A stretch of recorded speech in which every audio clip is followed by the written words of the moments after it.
Je vous souhaite à tous un joyeux Noël, un petit peu en avance. Et je vous remercie d'être venus nombreux ce soir pour clôturer cette belle année 2017 qui nous a réunis autour d'un projet commun qui était celui de mettre Marine à la présidence de notre pays. On a passé des grands moments de militantisme et donc je voulais vous remercier pour votre courage, votre ténacité à militer et votre présence ce soir. Voilà, autour de Gilles Pénel, autour de Brigitte Nedelec, donc, qui est conseillère régionale. Et puis, nous avons aussi la chance d'avoir deux conseillers municipaux, Gauthier Boucher à Saint-Nazaire et puis René Fouché-Maury à Bain-Bœuf. Donc, je vous remercie de votre présence. Donc, moi, je vais être assez brève. Je vais vous faire un tout petit tour d'actualité nantaise, un petit peu probablement la même qu'à Rennes, malheureusement. Donc, je pense que vous avez tous suivi l'occupation de la fac par des migrants, largement invités par les associations d'extrême gauche à venir s'installer dans un château attenant à la fac de Nantes. Et maintenant, ça fait quasiment 3 semaines, je crois, qu'ils se sont installés là-bas. Donc, l'université avait saisi le préfet disant qu'il y avait des risques de dégradation, qu'il fallait peut-être faire quelque chose. Et finalement, il a fait marche arrière en disant « Écoutez, laissons-les là. Finalement, c'est très bien. Et d'ailleurs, il faut trouver une solution pour accueillir plus de migrants. » Alors, ces migrants sont a priori des mineurs. On ne sait pas trop. On a ce problème de déterminer si oui ou non. Si oui. Non, je sais, mais certains sont mineurs, d'autres on ne sait pas.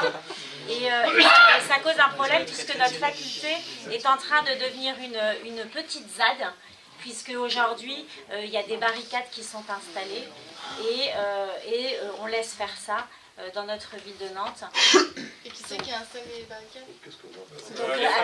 C'est les milices d'ultra-gauche, c'est Nantes révoltée qui revendiquent tout cela.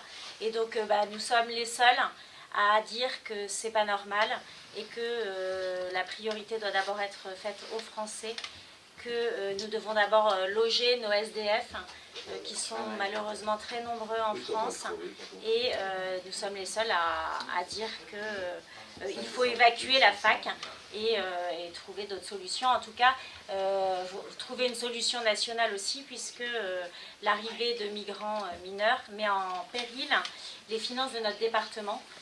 C'est eux-mêmes qui le disent et donc il n'est pas normal que des étrangers viennent mettre en péril les finances de nos collectivités qui sont déjà mal en point, on le sait bien. Donc voilà, moi je voulais faire un petit tour d'horizon là-dessus et puis vous dire que demain nous organisons une journée nationale pour défendre notre drapeau français, pour défendre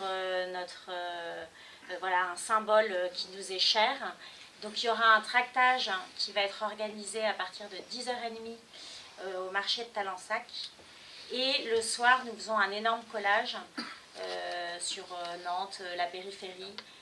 Donc le rendez-vous est fixé ici à 21h30 pour ceux qui le veulent. Et pour ceux qui ne reviendraient pas demain soir, il y a plein d'affiches. Je défends mon drapeau, donc vous le voyez là. Donc n'hésitez pas à en prendre, il y a de la colle aussi. Et demain, on placarde notre département du drapeau français. Voilà. Je laisse Brigitte Nedelec vous dire un petit mot. Et puis bien sûr, je remercie Gilles Pénel d'être parmi nous. Et je laisserai Brigitte vous le présenter.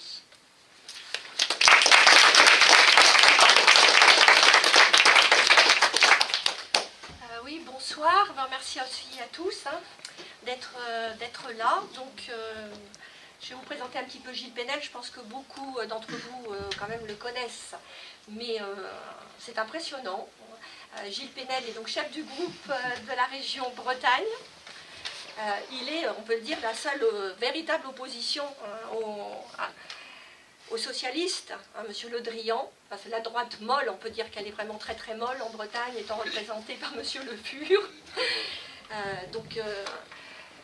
Gilles est également membre du bureau politique, il est membre du comité central, il est aussi secrétaire départemental du FN 35, si c'est encore d'actualité.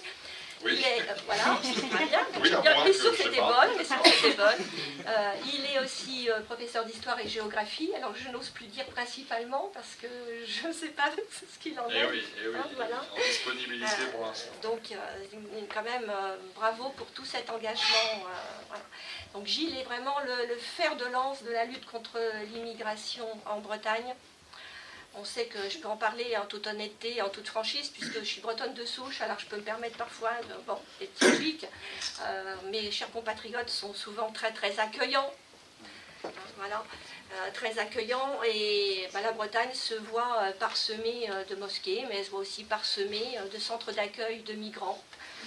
Et quand il y a un centre de vacances vacant, comme à Cancale, ou un hôpital local vacant, Fouesnant, etc., je pense à une petite auberge dans le village de ma famille qui est vacante depuis quelques années, et je sens qu'elle va être rachetée pour faire un centre d'accueil de migrants. C'est ce qui ne tardera pas sûrement à se faire. Gilles a également été chargé par Marine de traiter plus particulièrement le sujet des mineurs étrangers isolés. Alors mineurs, bien sûr, avec les guillemets. Vous savez que les tests osseux, on a du mal à les faire. La Cour européenne de justice, je ne vais pas trop m'apesantir, mais bon, il faut pas savoir, en fait, s'ils sont mineurs ou pas. Alors on a quand même, entre la Bretagne et nous, on a trois grands pôles d'enrichissement. C'est Nantes, Rennes et Brest. Voilà, bon, je pense que je ne vais pas trop m'apesantir. Gilles nous en parlera sûrement plus longtemps. Bon, moi, c'est un sujet qui m'intéresse doublement. Ça m'intéresse parce que... en tant qu'élu du front, je suis comme vous tous, je n'ai pas du tout envie de voir des centaines de jeunes migrants traîner dans les rues. L'insécurité à Nantes ne cesse d'augmenter. C'est la même chose à Rennes. À Rennes, ils ont quelques cas particuliers qui défraient régulièrement la chronique. Un petit de 11 ans là, qui fait la une 2-3 fois par semaine. Ça m'a l'air d'être un cas spécial. Je lisais récemment qu'à Nantes, c'était multiplié par 12 en 5 ans, le nombre de mineurs isolés. Donc, comme tous, si on est ici, c'est qu'on voudrait éviter ce genre de choses. Ça m'intéresse aussi à un autre titre, puisque, comme le disait Éléonore, ça impacte les budgets départementaux. Ces jeunes doivent normalement être pris en charge par le budget d'aide sociale à l'enfance. Donc, les départements sont absolument débordés. Moi, c'est la thématique que j'ai traitée dans le cadre du programme 2017 de Marine, l'aide sociale à l'enfance, les budgets départementaux. Je vous dirais franchement que, de toute façon, l'aide sociale à l'enfance, elle devrait être dissoute et refondée. C'est vraiment la conclusion à laquelle arrivent toutes les grandes associations de protection de l'enfance. Donc je ne pleurerai pas sur le budget d'aide sociale à l'enfance. Bon, il n'empêche que de toute façon, ils vont préserver ce budget-là le plus possible, parce que derrière, il y a des travailleurs sociaux, derrière, bien sûr, il y a des métiers, il y a des centres d'accueil, etc. Et qu'on nous demandera de mettre encore plus la main à la poche pour le milliard, et bientôt on nous annonce 2 milliards. Voilà. Mineurs étrangers. Bon, je ne vais pas trop m'apesantir là-dessus, parce que Gilles est vraiment le plus compétent là-dessus. Enfin, Marine nous a demandé d'être un petit peu en contact sur ces problématiques, l'ASE étant un petit peu entre nos deux sujets. Voilà, donc je vais lui céder la parole, et je pense qu'il va y avoir beaucoup de choses très intéressantes.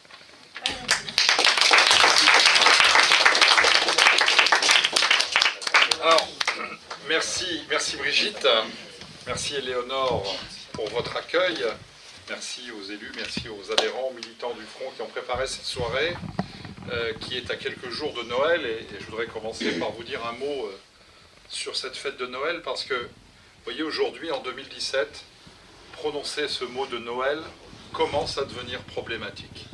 C'est à quel point nous voyons comment le déclin, la décadence de notre société, de notre pays sont vraiment profonds, puisque aujourd'hui on ne doit plus dire joyeux Noël, mais joyeuse fête, on ne doit plus dire la bière de Noël, mais la bière d'hiver. Dans de nombreuses villes on dit le marché d'hiver maintenant, plus le marché de Noël. Et qui aurait pu imaginer il y a encore 4-5 ans qu'on en serait arrivé là? Donc nous devons plus que jamais s'accrocher à ces fêtes. Je veux dire que l'on soit chrétien ou pas, ça dépasse même tout ça, parce que Ces fêtes ont été célébrées, aimées par nos ancêtres, nos parents, nos grands-parents. Elles font intrinsèquement partie de notre patrimoine, notre culture. Et c'est pour ça d'ailleurs que le Front National lance dans quelques jours une grande campagne qui s'appelle tout simplement Joyeux Noël. Voilà. Le Front National vous souhaite Joyeux Noël. Vous allez le voir apparaître sur tous les réseaux sociaux. Et puis une affiche. Éléonore a dû être prévenue que lundi, dans sa fédération, il y avait une affiche qui arrivait qui s'intitule tout simplement « Le Front National vous souhaite un joyeux Noël ». Oui, nous en sommes là. Nous en sommes là et nous voyons bien à quel point ce que nous dénoncions il y a déjà des années, j'étais dans le bureau d'à côté, je voyais des vieilles affiches du Front National qui ont le mérite de ne pas totalement nous rajeunir, et je me disais, ça fait tellement d'années que le Front National avait tiré ce signal d'alarme en disant « Attention, l'immigration incontrôlée, l'immigration massive est une menace mortelle pour notre pays, pour notre société, pour notre mode de vie, pour notre identité, pour nos libertés et pour notre sécurité. » Et nous voyons que depuis des années, ceci ne cesse de progresser. Nous sommes dans l'Ouest. Brigitte parlait de Nantes et de Rennes, c'est vraiment deux villes que l'on peut comparer, hein, des villes très comparables, difficiles pour le Front National, des villes souvent qu'on qualifie de loin de bobos, où il y a cependant une immigration qui progresse, une insécurité, les fameux antifas, j'ai pu vous admirer leurs œuvres d'art à l'extérieur. Nous sommes dans une région qui a longtemps été épargnée par tout cela. Mais c'est fini maintenant. C'est fini. Brigitte parlait de la Bretagne. Alors, je pense qu'elle parlait de la Bretagne administrative. Je ne vais pas ouvrir un débat ici si la Loire-Atlantique est bretonne ou pas, parce que je pense que ça pourrait nous mener très loin, mais c'est un débat fort intéressant. La Bretagne administrative, oui, effectivement, on voit partout maintenant cette immigration qui progresse. Et je vais y revenir parce que c'est le cœur de notre combat que nous menons pour notre survie. Voilà, je voudrais y revenir. Mais je voudrais d'abord, puisque Éléonore a dit que nous allons pratiquement arriver à la fin de l'année, cette année a été une année importante pour nous. Une année de forte mobilisation autour de deux grandes élections, l'élection présidentielle et l'élection législative. On se souvient tous du passage de Marine à Nantes, hein, ce beau meeting, cet extraordinaire rassemblement réussi autour de notre présidente, je vois l'affiche qui est là, et je le sais, et je vous le dis clairement, parce qu'on n'est pas là pour se parler une langue de bois, un certain nombre de nos amis, y compris au sein du Front National, chez les adhérents, les militants, voire même chez certains cadres, ont manifesté une certaine déception, une certaine déception. Ben oui, quand vous avez une finale de match de foot, il y a deux équipes, il y en a une qui gagne, il y en a une qui perd. Et puis on vous montre toujours à la télé les supporters de l'équipe qui gagne qui font la fête et les supporters de l'équipe qui perdent qui pleurent. Et puis alors, qu'est-ce qu'ils font? Qu'est-ce qu'elle fait cette équipe qui a perdu? Eh bien, elle retourne à l'entraînement et puis elle se dit qu'elle gagnera la prochaine fois. Alors, je voudrais vous dire quand même, revenir là-dessus, parce que il y a eu un petit blues. On aurait tellement voulu effectivement gagner cette élection présidentielle. Tellement voulu avoir un gros groupe parlementaire à l'Assemblée nationale. Oui, alors, nous ne l'avons pas, c'est vrai, mais nous avons réuni 11 millions de voix sur notre candidate au second tour. Je ne sais pas si vous vous rendez bien compte ce que c'est qu'11 millions de voix. Dans quel contexte rassemblons-nous 11 millions de voix? Nous rassemblons 11 millions de voix alors que nous avons tout le monde contre nous. Qu'est-ce que je veux dire par là? Nous avons contre nous les banques. Nous avons contre nous tous les partis politiques, tous les grands syndicats. Nous avons contre nous l'éducation nationale qui, de la maternelle à l'université, endoctrine quotidiennement nos enfants et nos étudiants. Nous avons contre nous les responsables des églises, les évêques, etc. Nous avons contre nous tous les médias. Parce que quand le jeune adolescent sort de ses 8 heures d'endoctrinement, eh bien il rentre à la maison et il met Plus belle la vie. Que moi je baptisais avec mes élèves Poubelle la vie. Mais Des émissions comme celle-là sont particulièrement nocives, car elles vantent un modèle de société qui n'est pas le nôtre. Nous avons tout contre nous. Nous avons nos meetings attaqués. À Nantes, c'était les 2 bus de Rennes, hein, vous en souvenez. Nous avons tout. Et malgré cela, malgré ces énormes difficultés, nous rassemblons, Marine rassemble 11 millions de voix. Il faut regarder la vérité en face et se dire que c'est une victoire. Alors, ne prenons pas 36 chemins, je vais directement au but. Ah oui, mais il y a eu le débat. Alors, ce qui fait qu'un débat, c'est ouvert sur le débat. Voilà. Parfois au sein de nos rangs. Ah oui, mais si elle avait dit ci, si elle n'avait pas fait ça. Bon. Alors, moi, je vais vous dire. Depuis ce débat, environ 150 000 Africains ont franchi la Méditerranée et ont mis pied sur le sol européen, en Italie et particulièrement en France. Depuis ce débat, 82 agriculteurs de notre pays se sont suicidés. Depuis ce débat, des fleurons de notre économie, de notre industrie ont été bradés par Macron, vous le savez bien, Alstom, etc., etc. Depuis le débat, des centaines de personnes ont été agressées, des centaines de femmes ont été violées, des centaines de femmes ont été insultées parce qu'elles portaient une tenue qui ne plaisait pas à certains. Depuis le débat, la France a continué à s'enfoncer dans son déclin. Et nous devrions continuer à parler de ce débat. Mais non, c'est terminé tout ça. On doit parler, chez nous, au sein du Front National, des vrais problèmes. Comment renforcer le rempart qu'est le Front National, et le seul rempart qu'est le Front National, face à ce déclin et cette disparition programmée de notre pays, de notre nation, de notre mode de vie. Parce que c'est bien de ça dont il s'agit. Alors, aujourd'hui, après plusieurs semaines, le Front National est reparti au combat. Voilà. Il est reparti au combat. Nous avons connu une mini-crise qui a en partie affecté votre fédération, parce que pas de chance, sur les 2 secrétaires départementaux qui ont suivi Florian Philippot, il y en avait un en Loire-Atlantique. L'autre jour, j'étais dans la Somme, où il y avait le 2e. Donc, vous voyez, mais c'est extrêmement minime. Bon, cette mini-crise, elle n'a pas impacté notre force militante, notre force d'adhérents, et je pense même qu'elle simplifie et clarifie un certain nombre de choses. Donc le Front National est en bonne santé.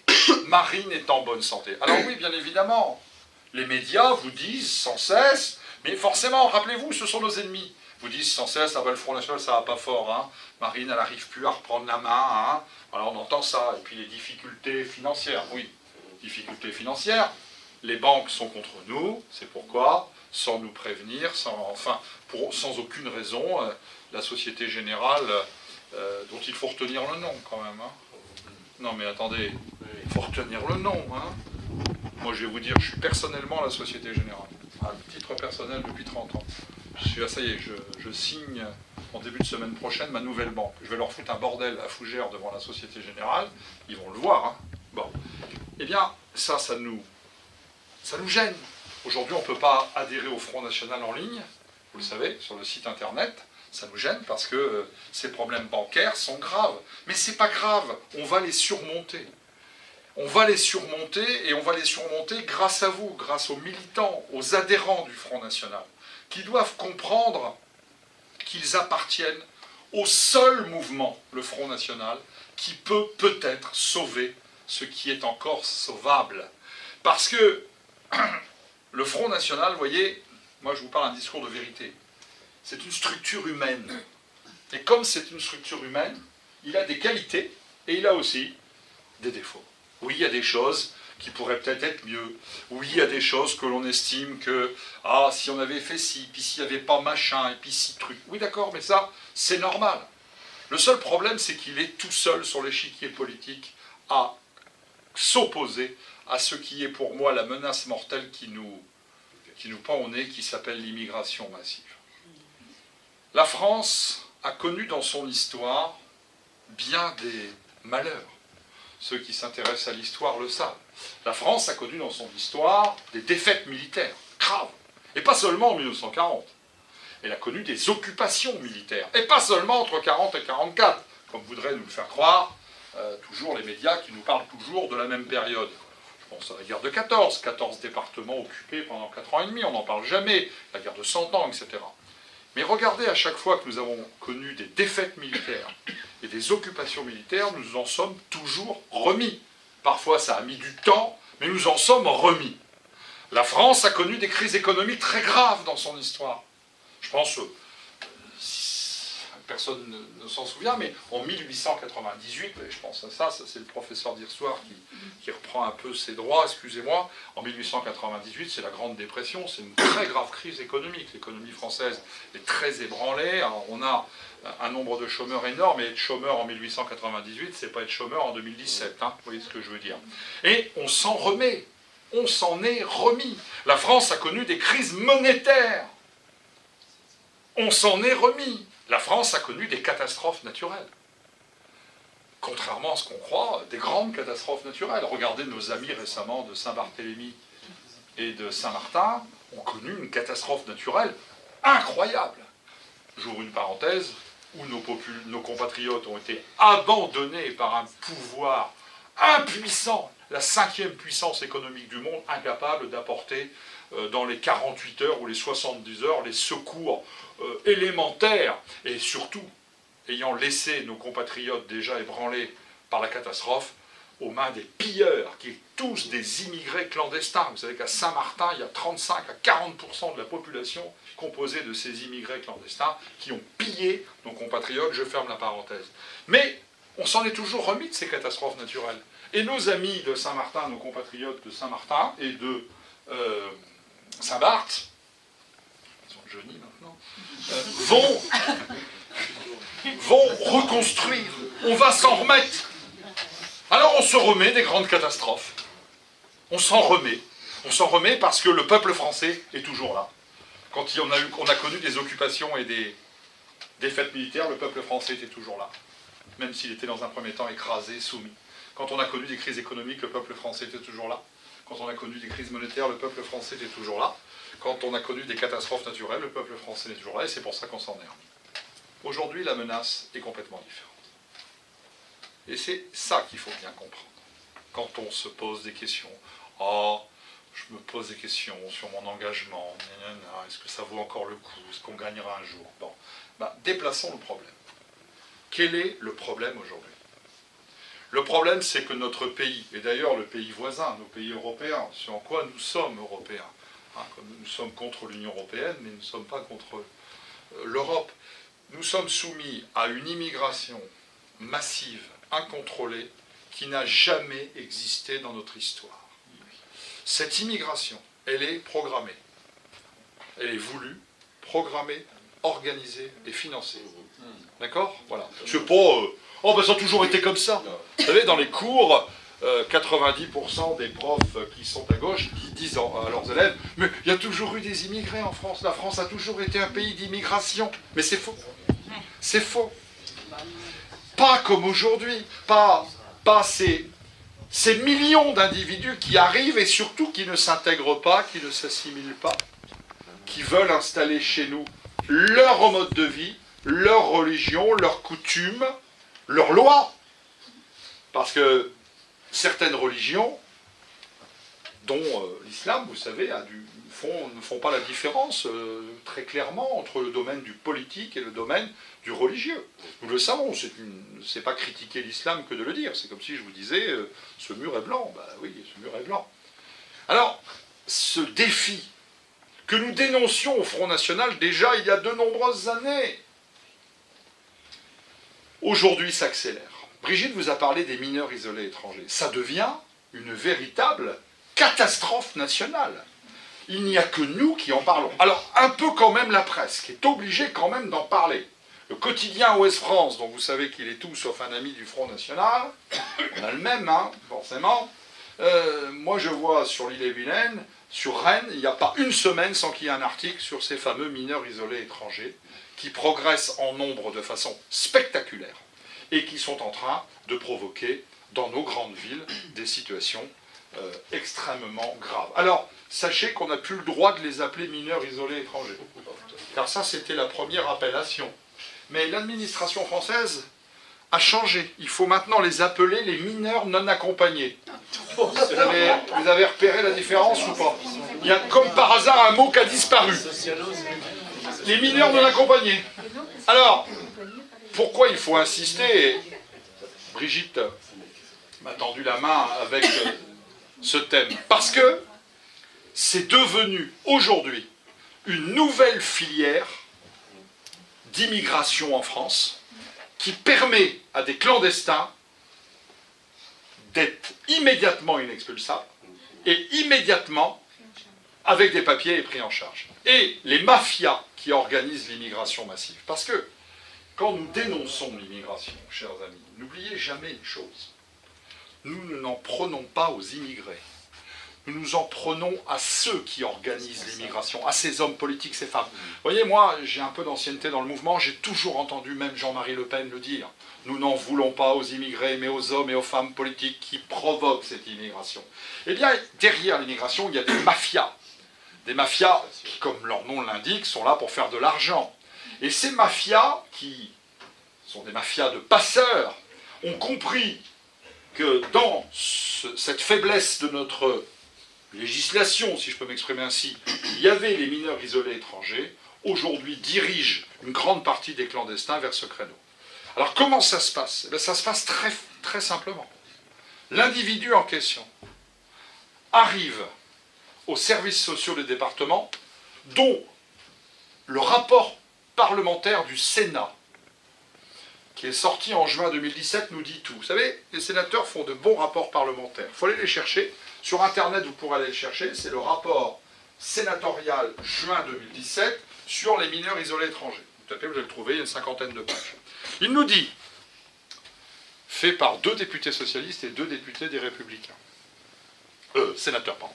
Il nous dit que quand ils arrivent, ces individus, ils ont déjà le nom des fonctionnaires des services départementaux de l'enfance, et ils téléphonent, ils ont déjà tout ce que les mafias leur ont donné. Et qu'est-ce qui se passe?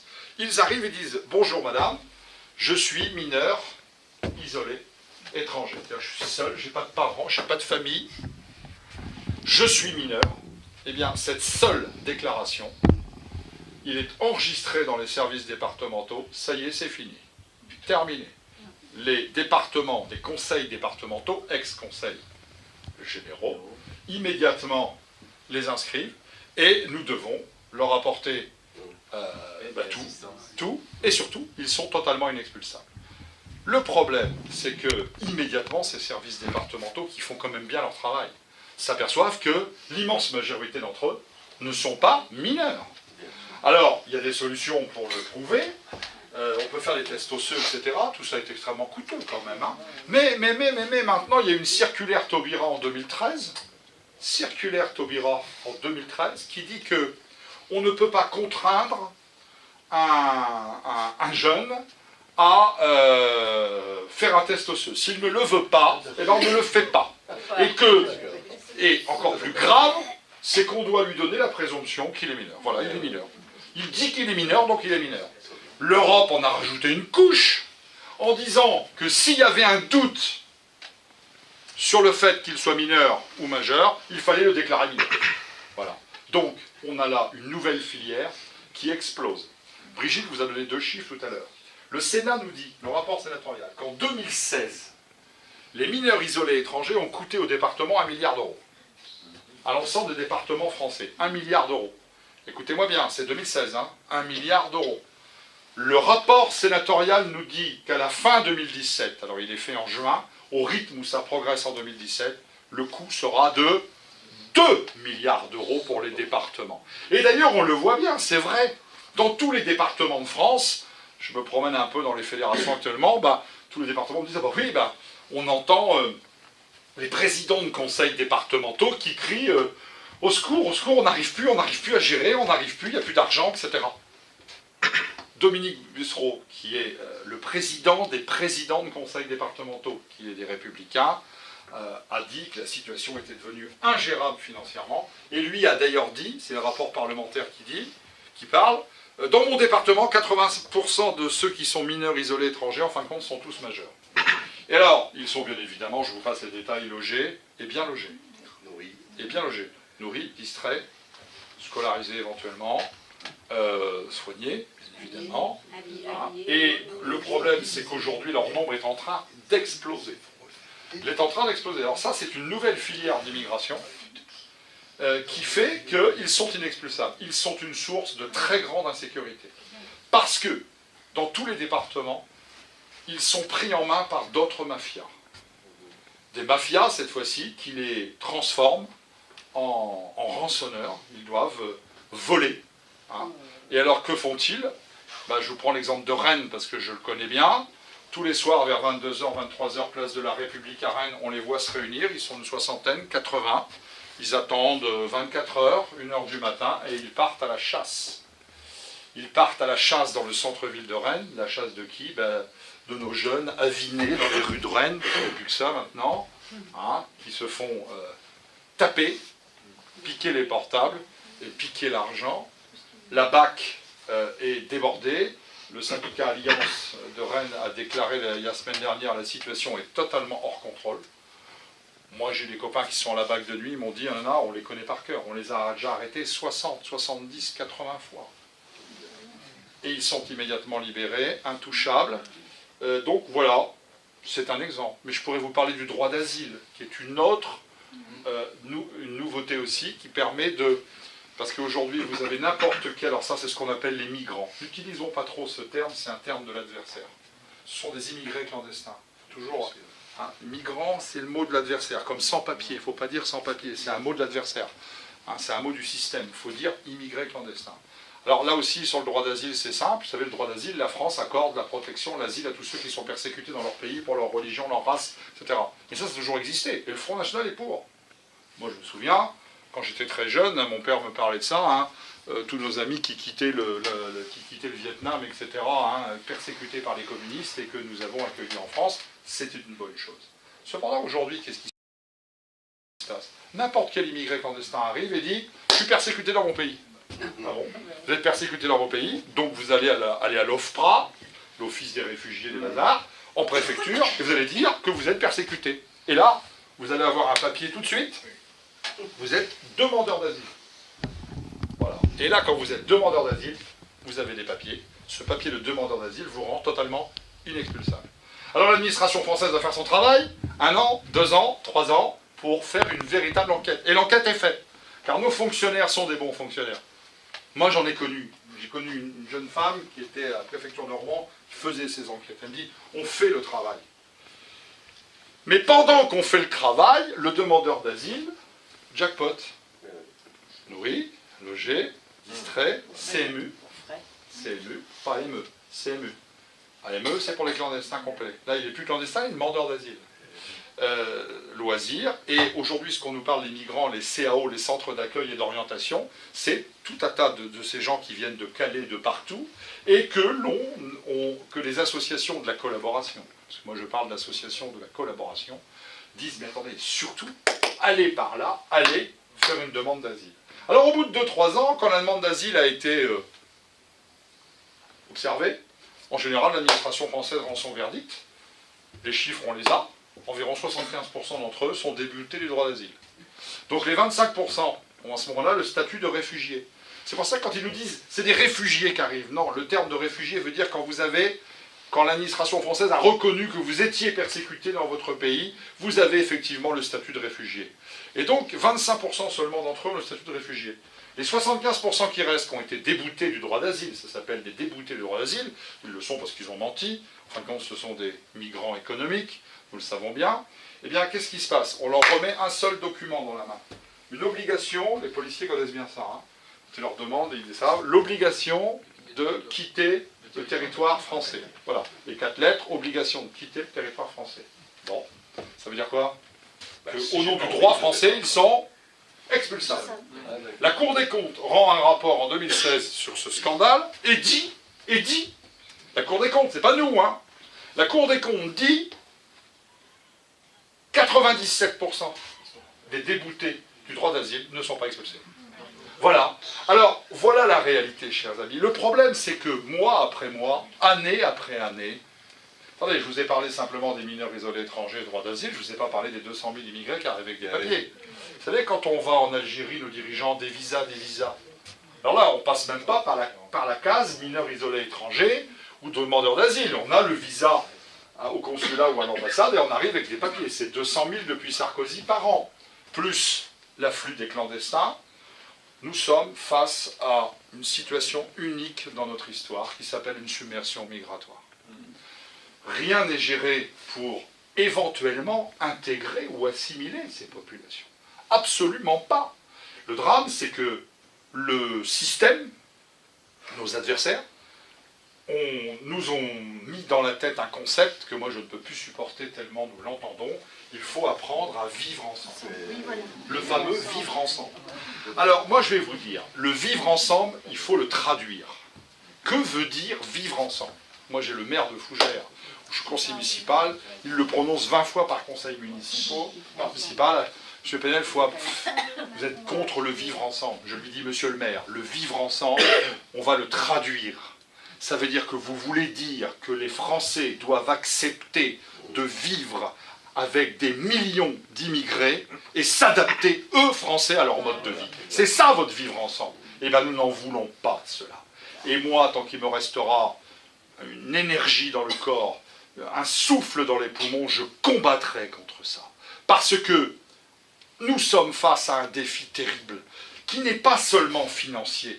Je viens de vous parler de finance tout à l'heure. C'est très important, la finance. Mais rappelez-vous ce que je vous ai dit. On se remet toujours d'une catastrophe économique, monétaire et financière. Bon, ça nous coûte cher, on s'en remettra. Il y a beaucoup plus grave.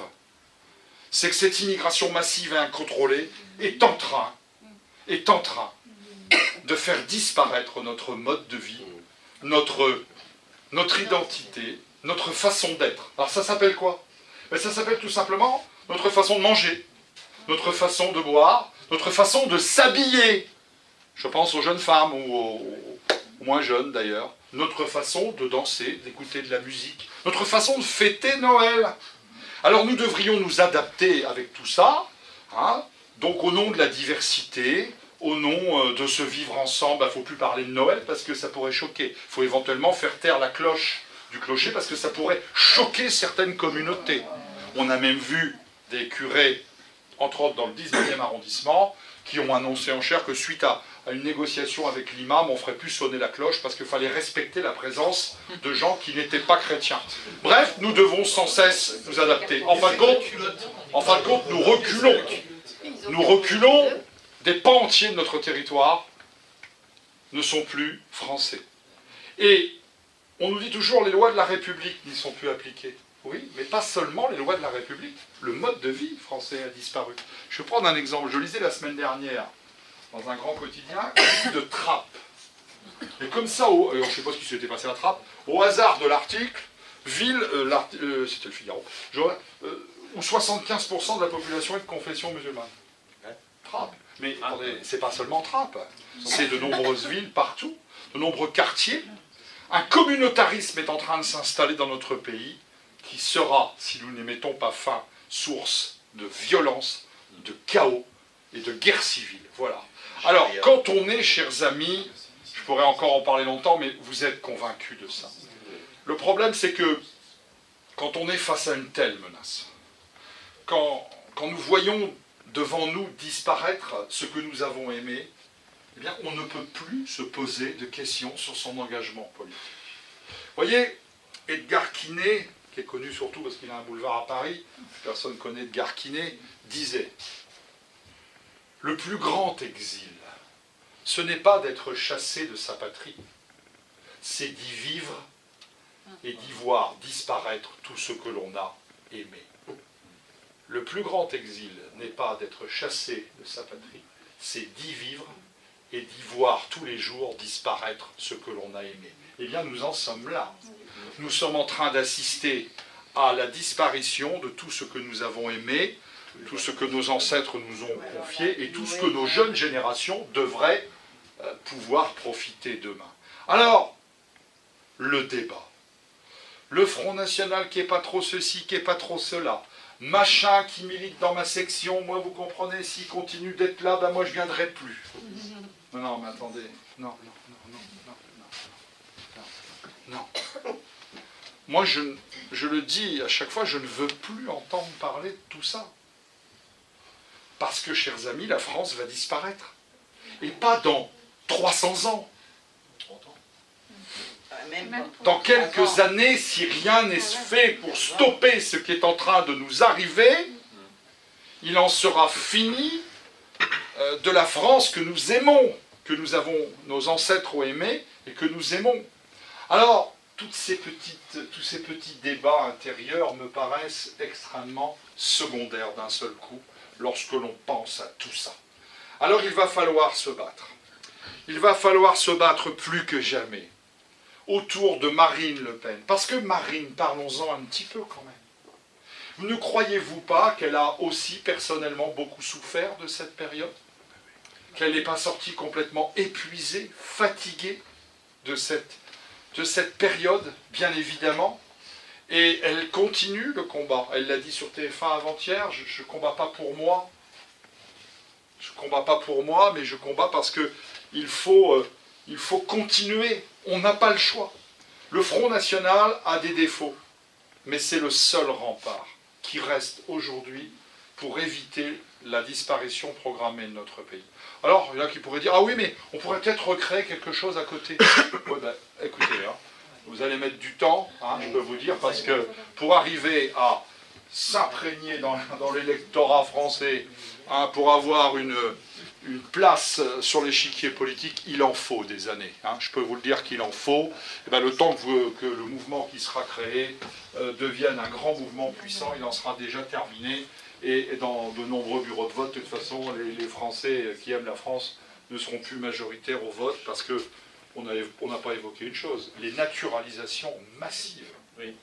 Les naturalisations massives, qui fait que ces immigrés, souvent rentrés clandestinement en France, sont rapidement naturalisés et ont la même carte d'électeur que vous et moi. Et dans certains bureaux de vote, comme à Trappes par exemple, on le voit bien, les listes du Front National ou les candidats du Front National ne pourront plus jamais espérer dépasser 10-12% et demain 8% parce que tout simplement, nous sommes devenus nous-mêmes minoritaires dans notre propre pays. Alors, ce rempart, il va falloir le renforcer. Il va falloir le rendre encore plus performant. De faire aussi qu'un rempart, c'est pas seulement se défendre, c'est aussi, hein, au Moyen-Âge, on savait que quand on était assiégé, on pouvait organiser des sorties aussi, hein, rendre un mouvement plus offensif, plus performant, mieux construit, avec un programme plus adapté peut-être aux réalités du moment. Ça s'appelle la refondation du Front National qu'a lancé Marine. Alors je ne vous en parle pas parce que vous en avez entendu parler. Vous aurez un ambassadeur, je pense, qui viendra au mois de février pour vous, donc c'est prévu, qui va venir vous parler de ça. Donc moi je ne suis pas là pour en parler. Tout ça, mais c'est important parce que ça va nous amener au congrès des 10 et 11 mars, le congrès d'un nouveau Front National, qui va mettre en place une structure modernisée, adaptée aux défis du monde de demain, mais vous devez en être les acteurs. Alors il va falloir reprendre son bâton de pèlerin. Il va falloir, premièrement, renouveler les cartes. C'est un petit problème aujourd'hui, les renouvellements de cartes. Ce n'est pas un problème en Loire-Atlantique, c'est un problème en Ille-et-Vilaine. J'étais dans le Var il y a quelques jours, c'est aussi un problème parce que nous sommes dans un creux politique. Hein, nous sommes dans un creux politique. D'ailleurs, toutes les formations politiques, vous l'avez remarqué, ça ne mobilise pas fort aujourd'hui. Puis en plus, dès le 15 novembre, il n'y a plus qu'une chose qui compte, c'est la société de consommation autour des fêtes. Hein, on ne pense plus qu'à ça. Les gens, le 15 novembre, commencent déjà à dire qu'est-ce qu'on va manger au 31 décembre, alors que pendant ce temps-là, ne vous inquiétez pas, il y en a d'autres qui ont d'autres préoccupations et qui avancent très fortement. Donc, on va nous continuer ce combat plus que jamais, renouveler les cartes, c'est important. Faire de nouveaux adhérents. Nous faisons quelques nouveaux adhérents en ce moment. Hein, de gens qui viennent un petit peu un peu plus la droite, on appelle ça la droite, je sais pas. Voilà, parce que ça va pas fort chez eux. Hein. L'élection de Wauquiez n'a absolument rien réglé. Rien du tout. Parce que Wauquiez, il parle comme Sarkozy, mais excusez-moi de vous le dire, le talent en moins quand même. Parce qu'on pense ce qu'on veut de Sarkozy, il avait un peu de tchatch, un peu de charisme quand même, hein, même si c'était un menteur. Mais c'est pas Wauquiez qui va créer demain la grande force d'opposition à Macron. Donc il n'y a plus que nous. Vous avez beau vous retourner partout, il n'y a plus que le Front National et Marine Le Pen. Cependant, pour que ça marche, ben, il faut reprendre nos activités de militants.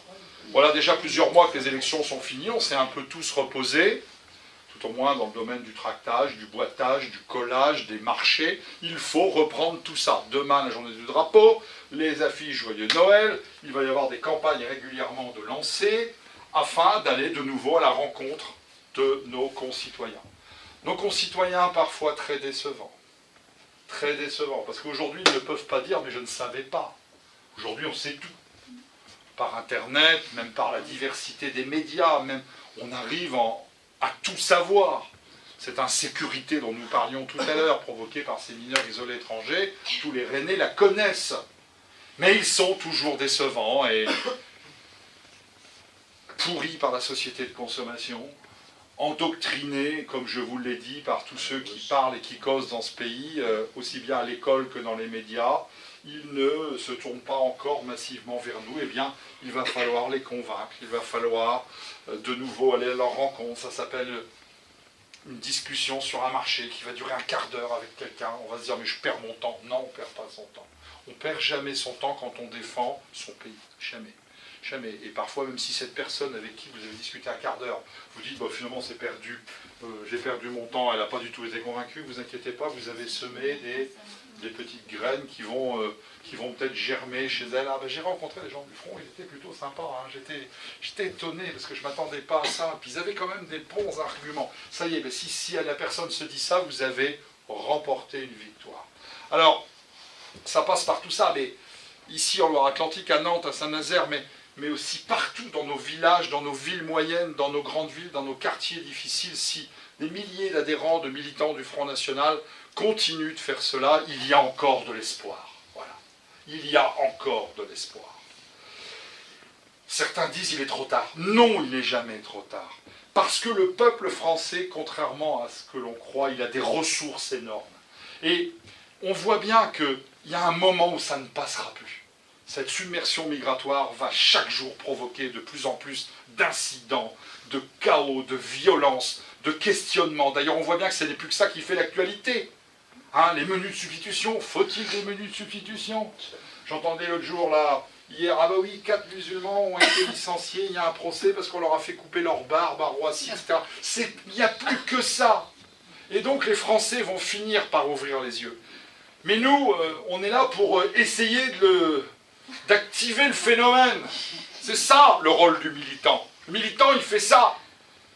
Hein, et on n'a jamais assez fait. Je connais ici des militants du Front National qui sont depuis de nombreuses années au combat, qui pourraient se dire, oh, hein, moi j'ai donné. Hein. Place aux jeunes. Hein. Bah oui. Place aux jeunes. Non. Ce discours-là, ne l'acceptez pas. Ne l'acceptez pas parce que on n'a jamais assez donné lorsqu'il s'agit de sauver son pays, de sauver son mode de vie, de sauver ses libertés. Jamais. Jamais assez donné. Voilà. Alors, on peut peut-être plus aller coller des affiches, mais on peut convaincre, faire une adhésion autour de soi, mettre 50 tracts dans une boîte aux lettres dans son immeuble quand on rentre, à tout âge, on peut le faire. Donc, c'est la mobilisation générale, chers amis. Il faut le faire absolument. Il faut le faire pour nous, qui vivons en ce moment dans ce monde bien décevant, dans une époque bien triste, mais il faut surtout le faire pour nos jeunes générations, pour nos enfants, petits-enfants qui vont naître demain. Parce que c'est une terrible angoisse, moi, qui m'habite quand je pense à ça. J'ai personnellement des petits-enfants, pas des petits-enfants, des enfants qui sont petits, vous avez compris. Des fois, je les regarde et je me dis, qu'ils vont avoir 20 ans, qu'est-ce qu'on va leur avoir donné comme monde? Dans quoi vont-ils vivre? Eh ben, quand on est un peu fatigué, voire découragé, on pense à ça. Et vous allez voir, c'est le meilleur tonus que vous allez pouvoir reprendre. Et on va le faire aussi, ce combat difficile, on va le faire aussi pour ceux qui reposent dans nos cimetières. Voilà. nos parents, nos grands-parents. Parce que, nous voient-ils, je l'espère, ils ont vécu un autre monde, ils nous ont transmis ce monde, ce formidable modèle français, ce formidable pays. Il n'y a pas de pays aussi beau que la France. Moi, je le dis clairement, et d'ailleurs, ce n'est pas moi qui le dis, c'est même les étrangers qui viennent en vacances en France le disent. Nous avons un trésor. Et ce trésor, ils nous l'ont légué par leur travail, leur souffrance, leur labeur. Chaque talus dans nos campagnes, chaque chemin, chaque tas de pierres correspond à des champs qu'on a dépierrés. Chaque élément de notre identité a été façonné par ceux qui nous ont précédés, et nous devons le transmettre à ceux qui vont nous suivre. Alors on va le faire parce qu'on n'a pas le choix, parce que c'est comme ça. Ouais. Des fois, il y a des gens qui me disent, mais qu'est-ce que tu veux faire, toi? Pourquoi tu milites autant au fond? Je réponds parce que je n'ai pas le choix. Quand mon pays va mourir, quand ce que j'aime risque de mourir, je n'ai pas le choix. Voilà, je me bats, je me défends, et je suis certain que si nous nous battons tous, partout, en même temps, aux mêmes endroits, demain la grande journée, voilà, dans toutes les fédérations, ça va remuer, eh bien, nous finirons par gagner. Nous finirons par gagner parce que, premièrement, il le faut, voilà, c'est tout simple, parce que nous le méritons, et parce que si nous ne gagnons pas, eh bien, ce sera l'enfer. Voilà. Alors, je pense qu'à la veille des fêtes de Noël, petite trêve familiale, important la famille, elle aussi si attaquée, si vilipendée, si oubliée. Fête familiale où on se rappelle qui nous sommes autour d'une crèche, autour d'un sapin de Noël, autour d'un Père Noël, parce que d'une couronne de l'Avent, parce que c'est tout ça qui est menacé. Hein. C'est tout ça, hein. Attention, c'est les choses de notre enfance qui auraient pu imaginer qu'un sapin de Noël pouvait gêner, quoi. Et oui. Donc on va se reposer un petit peu, on va profiter de se ressourcer auprès des nôtres, de notre petit clan personnel, et puis on va attaquer l'année 2018 sans élection. Ouf, vous êtes contents? Bon, il n'y a pas d'élection en 2018. On va attaquer cette année avec détermination pour semer de nouveau toutes les graines qui vont éclore en 2019, le prochain rendez-vous électoral, c'est-à-dire les élections européennes du mois de mai 2019. Voilà, chers amis. Alors, c'est ce que je voulais vous dire. Je sais que vous êtes convaincus de cela. Nous sommes en forme. Nous sommes décidés à gagner. Le Front National va bien. Marine Le Pen va bien. Je vous souhaite un joyeux Noël. Je vous souhaite beaucoup de réussite et j'ai un grand plaisir d'être avec vous ce soir. Merci.